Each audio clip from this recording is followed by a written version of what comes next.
این روزها خیلی صحبت از کسب درآمد دلاری از دنیای ارز دیجیتال میشه. اگه دوست داری بفهمی سازوکار ارز دیجیتال یا مفهوم رمز ارز چیه، تا انتهای ویدیو همراه من باش.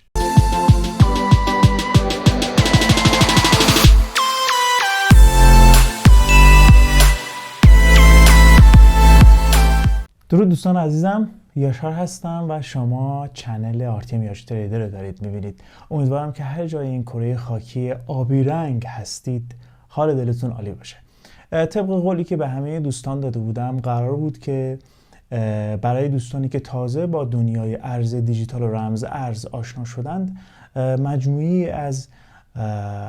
آموزش‌های ابتدایی و مفهوم اولیه کلاً رمز ارز و کلیه ابزارهایی که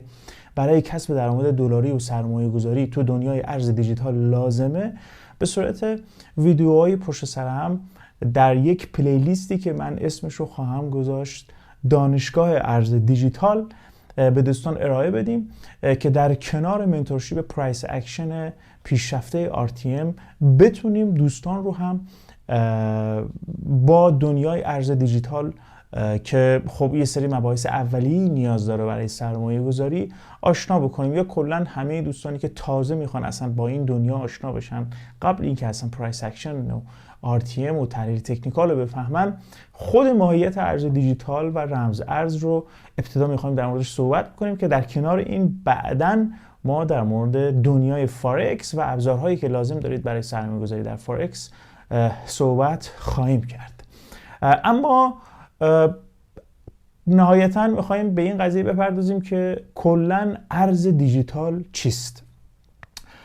کلمه انگلیسی که مربوط میشه به ارز دیجیتال کریپتوکارنسی هستش که توی فارسی اومدن ترجمه کردن ارز دیجیتال یا رمز ارز، که خب ظاهرا خود کلمه رمز ارز معنی خیلی نزدیکتری به کریپتوکارنسی داره. اگه من تعریف کریپتوکارنسی رو به شما ارائه بدم، متوجه میشید که خود کلمه رمز ارز خیلی نزدیکتر به معنای کریپتوکارنسی. ارز دیجیتال یا رمز ارز در واقع ارزی است بر مبنای فناوری رمزنگاری شده که بر اساس شبکه‌های بلاک چین عمل میکنه، که این بلاک چین و فناوری بلاک چین باعث شده که رمز ارزها یا ارز دیجیتال شامل 5 ویژگی خاص باشند که این 5 ویژگی خاص شامل غیر متمرکز بودن، شفاف بودن، غیر قابل تغییر بودن، امنیت بالاش و جهانی بودنه. اما بریم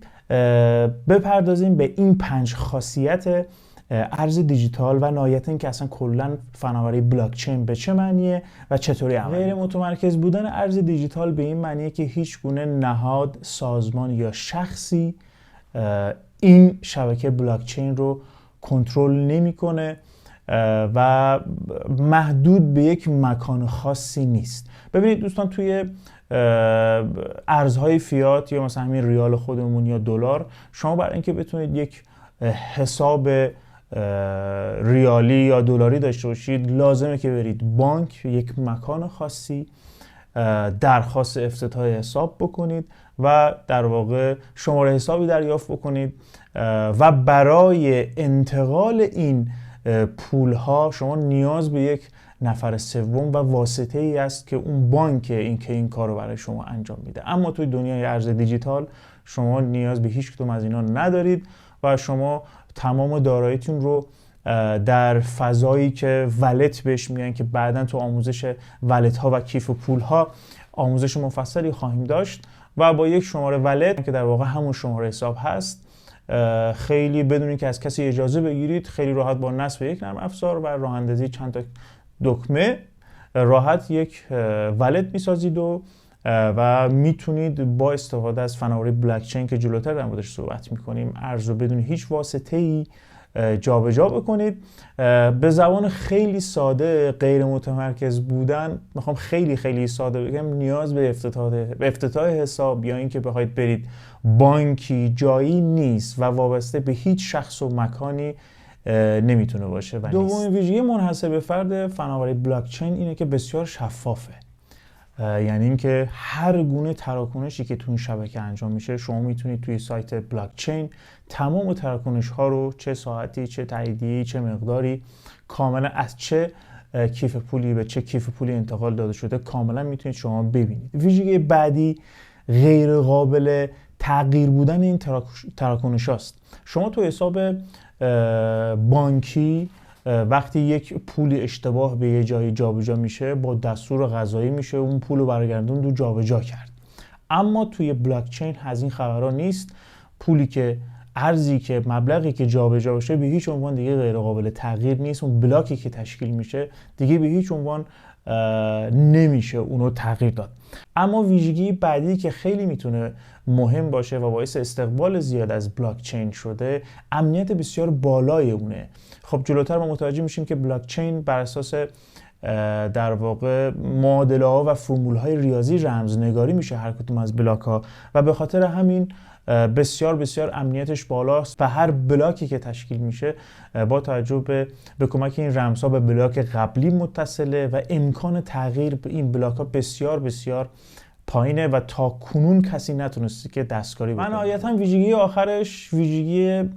در دسترس بودن و جهانی بودن. شما فقط با یه خط اینترنت در هر نقطه از دنیا میتونید در کسری از ثانیه هر مبلغی که دلتون بخواد میتونید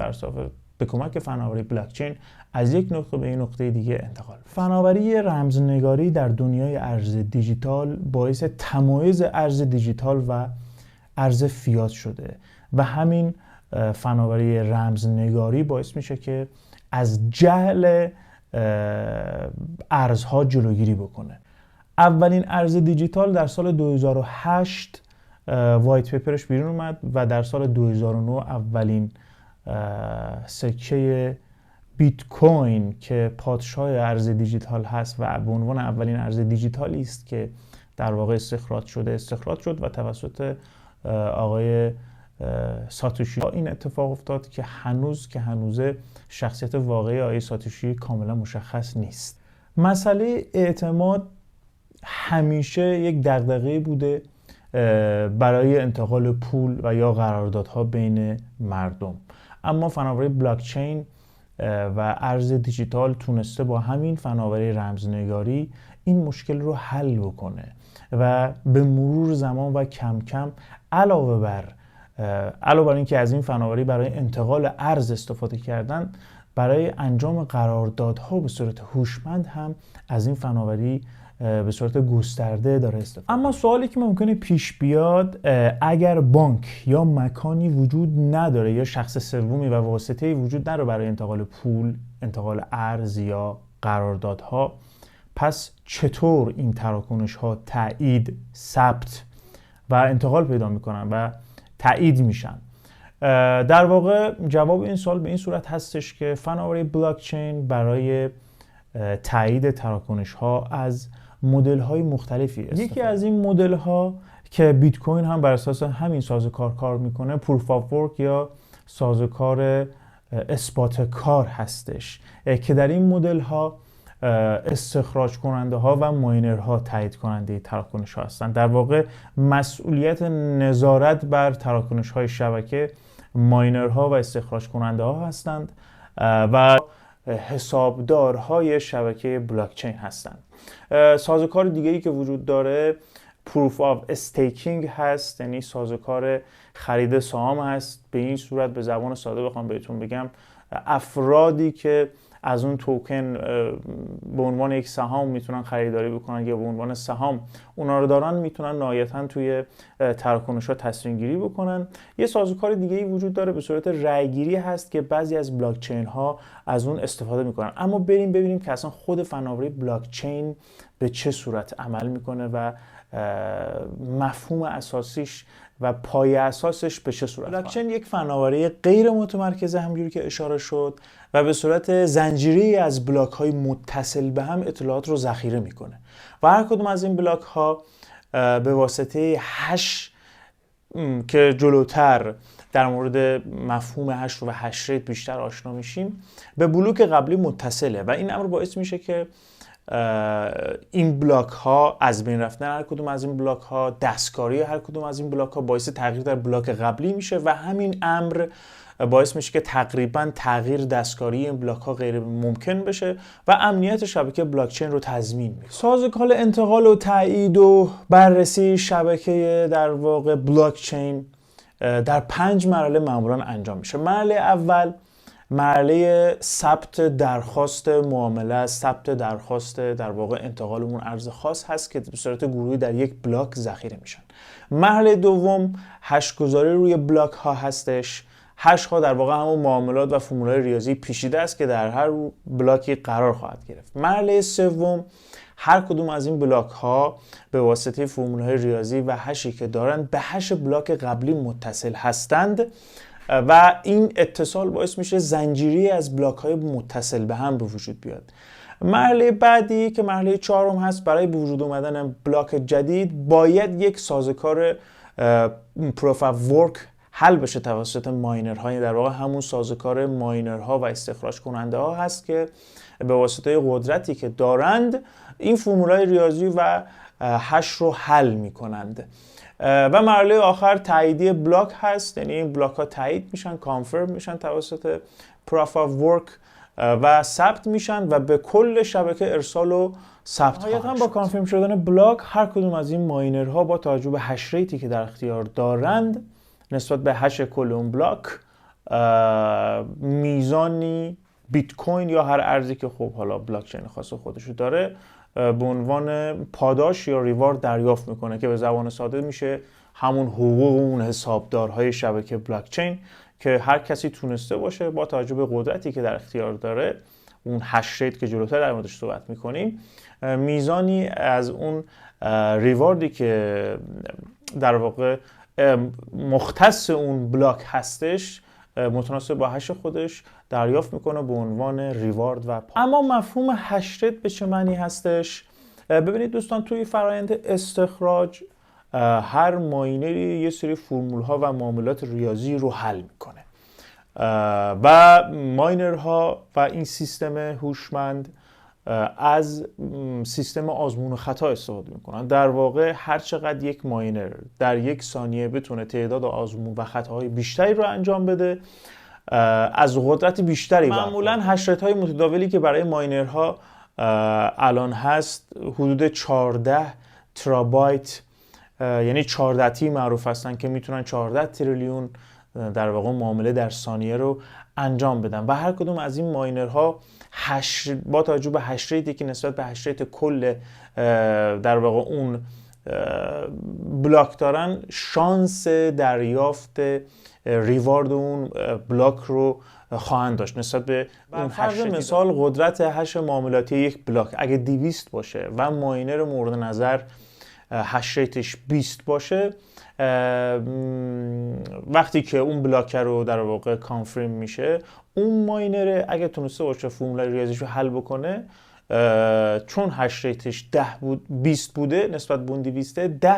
10% در واقع ریوارد و پاداش از اون 200 فقط 10% رو دریافت. اگه تا اینجای ویدیو براتون مفید بوده لایک و سابسکرایب یادتون نره و اگه زنگولش هم روی آل بذارید که خیلی عالی خواهد بود. و اگه پیشنهادی دارید در مورد اینکه در مورد ارز دیجیتال دنیای ارز دیجیتال موضوعی که دوست دارید در موردش اطلاعات بیشتری داشته باشید حتما داخل کامنت ها برام بنویسید که در مورد اون هم ویدیویی رو بسازم. خیلی واضح است که هرچه سختی شبکه اون ارز حالا بیت کوین مد نظرمون هست بیشتر باشه، هش ریت بیشتری نیازه برای حل و کانفرم شدن اون بلاک. بر فرض مثال در حال حاضر با توجه به قدرت شبکه بیت کوین پاداشی که برای حل کردن هر بلاک در واقع داخل سیستم مد نظر هست 6.5 بیت کوین هست که بین ماینرها در واقع پخش میشه. و این نکته رو باید اضافه کنم که این پاداش این هر کدوم از این بلاک ها هر 4 سال یک بار طی یک فرآیندی به نام هاوینگ نصف میشه و ما توی ویدیوی بعدی مفصلا در مورد مفهوم هاوینگ و اینکه چرا این اتفاق میفته صحبت خواهیم کرد. در کل 21 میلیون واحد بیت کوین برای استخراج وجود داره که تاکنون 19 میلیونش استخراج شده. وقتی کل این 21 میلیونه استخراج بشه دیگه هیچ بلاکی وجود نخواهد داشت برای استخراج بیت کوین.